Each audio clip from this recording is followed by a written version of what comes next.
বেটাটার কথা কত কই আর মনে মনে কত ভাবি, ছাগলটাক মানুষের মতো মানুষ করতে পারলাম না। আজ কতদিন হয়ে গেছে তার খোঁজ খবর নাই, কোনটি যে আছে আল্লাহ জানে। ব্যাস আমার এই বয়সে এগুলা কাম করে ভালো লাগে। যাই দেখি না গরুকে একটু খাবার দিই, গরুটা তো ইয়া হয়ে গেছে, আল্লাহ জানি কোনটি রাখছে গা। কি আছে বা হ্যাপে গেছো কে? আর কি মনে করে হাতে কি ওঠে? আপনার পোলার ছবি পেপার বার চাচা, আপনি সামান্য করে কান্না করেছেন চাচা, কি হয়েছে বলেন তো? এ কান্না সে কান্না না বাবা, এটা হলো খুশির কান্না বাবা।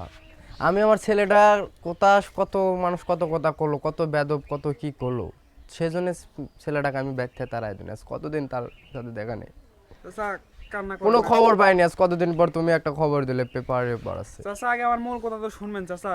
ও ও মোটামুটি মনে হয় ভালোই আছে মনে হয়, তাই না? আমি মানুষের কথায় আমার নিজের ছেলেকে আমি গ্রাম ছাড়া করছি বা বাড়ি কি লেখা উঠছে একটু বলো তো দেখি, শুনি তো। চাচা কাসেম, কুদ্দুস, শফিক সহ আপনার পোলা সহ 1 কেজি গাঁজায় সেনাবাহিনীর হাতে আটক।